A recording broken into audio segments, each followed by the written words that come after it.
Hi students, welcome back to UPSC Environment Previous Year Question Series, and this is our last series of this environment section. By doing this, we will complete environment section completely. So our first question is, which one of the following statement describe the term social cost of carbon? Social cost of carbon को कौन सी term describe कर रही है? ठीक है, तो social cost क्या होती है कि कार्बन अगर एनवायरनमेंट में रिलीज होता है, कार्बन एनवायरनमेंट में रिलीज हुआ तो उससे पूरे सोशल स्ट्रक्चर पे क्या इफेक्ट आएगा, पूरे समाज पे या पूरे वहाँ के जो लिविंग बींग है उसके ऊपर क्या इफेक्ट आएगा, और उस कॉस्ट को क्या है कौन बियर करेगा। ठीक है, तो बी स्टेटमेंट पढ़ते हैं सबसे पहले। Requirement of fossil fuel for a country to provide goods and service to its citizen. तो ये क्या कह रहा है कि जो सिटीजन्स हैं, नागरिक हैं, उनके लिए फॉसिल फ्यूल की रिक्वायरमेंट को सोशल कॉस्ट बोल रहे हैं। जी नहीं, ये रॉन्ग है। नेक्स्ट है effort put in by climate refugee to adapt to live in a new place. ठीक है, जो क्लाइमेट की वजह से जो लोग रिफ्यूजी बने हैं तो उनके लिए जो एफर्ट लगाए जा रहे हैं उसके लिए सोशल कॉस्ट है, वो भी नहीं है। नेक्स्ट है contribution of an individual person to the carbon footprint on the planet earth. ठीक है, तो क्या कह रहा है कि इंडिविजुअल जो पर्सन है उससे कंट्रीब्यूशन है एनवायरनमेंट के लिए, तो वो भी नहीं है। एक्चुअल क्या है, ये है long term damage done by ton of CO2 emission in a given year.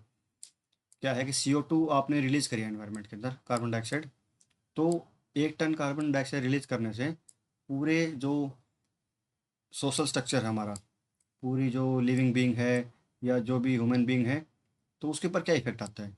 Carbon dioxide release करने से क्या हो रहा है, जो कि एसिड रेन हो रहा है, एक तो एसिड रेन हो रहा है, दूसरा क्या है, ग्लोबल वार्मिंग हो रही है। ठीक है, एसिड रेन, ग्लोबल वार्मिंग, और उससे क्या हो रहा है कि जो सफोकेशन वगैरह भी होता है, और हार्ट वगैरह की प्रॉब्लम स्टार्ट होती है, कई प्रॉब्लम स्टार्ट होती है उससे ना, कार्बन डाइऑक्साइड रिलीज करने से। तो उसका रीज़न वही है कि सोशली कितना डैमेज कर रहा है हमारे एनवायरनमेंट को वो। एक होता है इकोनॉमिक डैमेज, एक होता है सोशल डैमेज, एक होता है डायरेक्ट डैमेज। ठीक है, जैसे कोई टोबैको चीविंग है, टोबैको के ऊपर सरकार ने क्या टैक्स लगा रखा है, गवर्नमेंट को टोबैको की सेल से या उसकी मैन्युफैक्चरिंग से बेनिफिट मिल रहा है, but at the same time there is huge social loss. ठीक है, ह्यूज सोशल लॉस क्या है, जो उसको जो लोग खा रहे हैं उसके घर परिवार में क्या है, एक के कैंसर हो गया मान लो, उस पूरे परिवार का पूरा परिवार की लाइफ खराब हो जाएगी उसके में। ठीक है, वो क्या है, सोशल डैमेज, सोशल कॉस्ट है उस चीज़ की, टोबैको की। यही इस केस में पूछा है कि कार्बन की सोशल कॉस्ट क्या है, तो वो क्या है कि long term damage done by tonnage release of CO2 in a given year. ठीक है, तो A is our right answer. Next question, with reference to Indian elephant consider the following statement. जो इंडियन एलिफेंट के बारे में कौन सी statement ठीक है। The leader of elephant group is female. ठीक है, मैट्रियार्की होती है उसके अंदर, first statement is right. Next, the maximum gestation period can be 22 month. जो प्रेगनेंसी का पीरियड है वो क्या है, 22 मंथ का होता है मैक्सिमम, ऑलमोस्ट 2 ईयर का, ये ठीक है। नेक्स्ट है an elephant can normally go on calving till the age of 40 years only. ठीक है, ओनली लिखा उसने कि उसके बाद क्या है, वो मतलब उसके काफ वगैरह नहीं होंगे। ठीक है, बछड़े वगैरह या मतलब छोटे एलिफेंट नहीं होंगे, तो ये स्टेटमेंट रॉन्ग है, उसके बाद भी होते हैं। Among the state in India the highest elephant population is in Kerala. तो केरला की बजाय कहाँ पे, ये कर्नाटका के अंदर हाईएस्ट पॉपुलेशन है। ठीक है, तो ये स्टेटमेंट कटती है यहाँ पे। 4 भी, 3 और 4 कटते ही, C, D और 4 कटते ही, ये भी कट गया। ठीक है, तो 1 एंड 2 इज राइट आंसर। तो कर्नाटका है, उसके अंदर मैसूर के अंदर बहुत बड़ा फेस्टिवल होता है, जिसके अंदर वो क्या है, डेमोन्स्ट्रेशन करते हैं एलिफेंट वगैरह का। ठीक है, next question, which of the following protected area are located in the Kaveri basin. जो कावेरी का बेसिन है वो कहाँ कहाँ पे है, वो कर्नाटका में है, उससे नीचे केरला में है, और साइड में तमिलनाडु के अंदर है। ठीक है, वो कावेरी बेसिन है, कर्नाटका, केरला एंड तमिलनाडु, वहाँ से कावेरी रिवर फ्लो करती है। और केरला, कर्नाटका और तमिलनाडु के लिए कावेरी रिवर बेसिन वो ट्रिब्यूनल भी बनाया हुआ है कि उसका एग्जैक्ट वाटर कौन कितना यूज़ करेगा। ठीक है, तो नागरहोल है, नागरहोल कहाँ पे है, नागरहोल है कर्नाटक के अंदर। ठीक है, और पापीकोंडा, पापीकोंडा है आंध्रा के अंदर। ठीक है, वो कावेरी बेसिन के अंदर नहीं आता, तो सेकंड ऑप्शन कटता है इससे। नेक्स्ट है सत्यमंगलम। सत्यमंगलम टाइगर रिजर्व कहाँ पे? तमिलनाडु के अंदर। ठीक है, सत्यमंगलम से बहुत क्वेश्चन पूछे हैं यूपीएससी ने। नेक्स्ट है वायनाड वाइल्ड लाइफ सेंचुरी, ये कहाँ पे? केरला के अंदर। ठीक है, तो और केरला, कर्नाटका और तमिलनाडु, तीनों के अंदर से ही कावेरी रिवर फ्लो करती है। ये आंध्र प्रदेश वाला ऑप्शन रॉन्ग है। ठीक है, ये तो बाकी सब कट गए। C is our right answer. Next question, with reference to India's biodiversity. अब ये तीन चार नेम दे रखे हैं, ये पूछ रहा है कि क्या है ये, या बर्ड है, या प्राइमेट्स है कोई, या रेप्टाइल है, या एम्फीबियन है। एम्फीबियन क्या है? जो लैंड पे भी रहे और समुद्र के अंदर भी रहे। जो लैंड प्लस वाटर दोनों में रहे वो होता है amphibian, frog. Land plus water दोनों के अंदर रहे। ठीक है, रेप्टाइल क्या होता है? रेप्टाइल, रेप्टाइल आपने ये देखे होंगे जो स्नेक वगैरह है, या क्या है, कोल्ड ब्लड वाले होते हैं। ठीक है, कोल्ड ब्लडेड होते हैं reptile, cold blooded, COLD, cold blooded होते हैं। बर्ड, बर्ड की क्या होता है कि बर्ड तो बर्ड है और इसकी जो बोन्स वगैरह हैं वो होलो होती हैं, इस वजह से वो फ्लाई कर पा रहे हैं। ठीक है, बोन्स है वो अंदर से होलो होती हैं, खाली होती हैं। तो इसने क्वेश्चन में तीन चार नेम दे रखे हैं, Ceylon frogmouth, coppersmith barbet, grey chinned minivet and white throated redstart. ये सारे के सारे क्या हैं? ये बर्ड्स हैं। ठीक है, तो ऐसे यूपीएससी द हिंदू का कोई आर्टिकल उठा के उसमें से दे देगी कि ये अभी न्यूज़ के अंदर चल रहे हैं, तो ये क्या है। या डाउन टू अर्थ मैगजीन ले लेगी, उसके अंदर से कुछ दे देगी कि ये बर्ड्स अभी न्यूज़ में है, या ये है न्यूज़ के अंदर है। जैसे एक बार आया था जो ये महसीर है। महसीर क्या है? महसीर एक फ़िश है, महसीर ना एक फ़िश की टाइप है। तो ये क्वेश्चन भी एक बार यूपीएससी ने पूछा है। Next question, which one of the following protected area is well known for the conservation of subspecies of the Indian swamp deer. बारहसिंगा की स्पीसीज के लिए फेमस है। कौन सा area? That thrives well in hard ground and is exclusively graminivorous. ठीक है, वो कह रहा है कि जो बारहसिंगा है इसके लिए फेमस कौन सा एरिया है जहाँ पे वो इजिली रह पा रहा है। ठीक है, हार्ड ग्राउंड के ऊपर।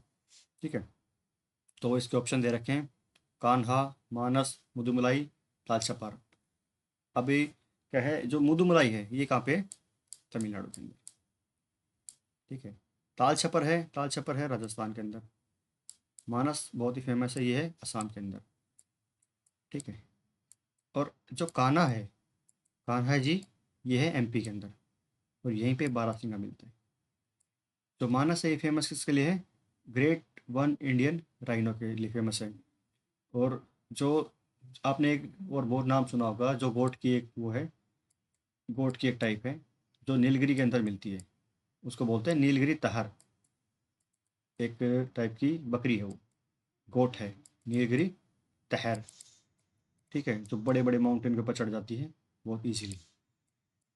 और ताल छपर है, ये राजस्थान के अंदर है। तो कान्हा के अंदर बारहसिंगा मिलता है। ठीक है, next question, which one of the following are the most likely places to find the musk deer in the natural habitat. जो मस्क डियर है, जिसके अंदर से मतलब आपको एक एरोमा एरोमा आता रहता है, एक फीलिंग वो आती है, मतलब कोई भी फ्रेग्रेंस टाइप के आते हैं, उसको बोलते हैं मस्क डियर। एक हिरन है जिसके अंदर एरोमा की स्मेल आती है। ऑप्शन है Escorts wild life sanctuary, Gangotri national park, Kishanpur wild life sanctuary and Manas national park. ठीक है, अभी क्या है, जो मस्क डियर है वो कोल्ड एरिया के अंदर मिलता है। ठीक है, मस्क डियर मिलता है कोल्ड एरिया के अंदर। एस्कोट कहाँ पे है? एस्कोट है उत्तराखंड के अंदर। गंगोत्री उत्तराखंड के अंदर। किशनपुर यूपी के अंदर। मानस आसाम के अंदर। तो आप ये देखोगे, जो किशनपुर है यूपी के अंदर, वो किसके अंदर है? वो हॉट एरिया में है। ये हॉट एरिया के अंदर है। मानस भी हॉट एरिया में है। ठीक है, एस्कोट और गंगोत्री ये कोल्ड एरिया के अंदर है, यहीं पे मस्क डियर मिलता है हमें। तो A is our right answer. Next, in rural road, ग्रामीण रोड बनाने के लिए, in rural road construction the use of which of the following is preferred for ensuring environmental sustainability और टू रिड्यूस कार्बन फुटप्रिंट। ठीक है, वो कह रहा है कि एनवायरमेंटल की सस्टेनेबल एनवायरमेंट की प्रोग्रेस के लिए मतलब आप इसका यूज़ कर सकते हो। ऑप्शन ए है कॉपर स्लैग। नेक्स्ट है cold mix asphalt technology. Asphalt क्या होता है? जो पेट्रोकेमिकल इंडस्ट्री है, उसके अंदर जो सब कुछ एक्सट्रैक्ट करने के बाद नीचे जो हार्ड स्टोन मिलता है, ठीक है, उसको बोलते हैं एस्फाल्ट। ठीक है। नेक्स्ट है जियो टेक्सटाइल। जियो टेक्सटाइल क्या होता है, एक कोयर है, कोयर ना, उसको जियो टेक्सटाइल बोलते हैं। और वो क्या है कि जो मतलब रोड वगैरह बनाने के लिए गवर्नमेंट ने उसको परमिट कर रखा है। नेक्स्ट है, अब ये ऊपर वाला है कोल्ड मिक्स एसफाल्ट, नीचे है हॉट मिक्स। अब आपने देखा होगा हॉट मिक्सिंग के अंदर आपने कभी रोड बनते हुए देखे होंगे, तो कितनी गैसेज निकलती रहती हैं कोल तार से या एसफाल्ट वगैरह से। ठीक है।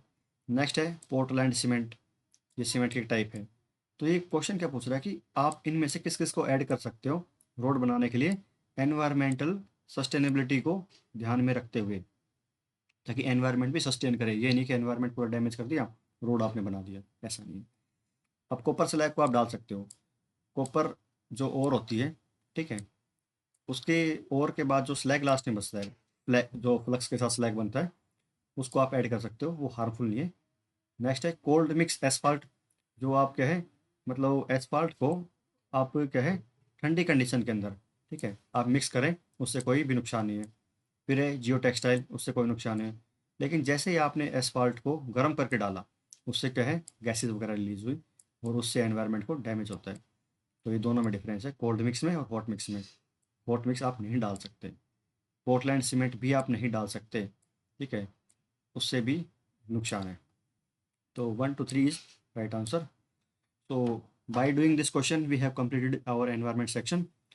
Stay tuned with me for biology section and other UPSC PYQ series. Thank you. Thanks a lot. Bye.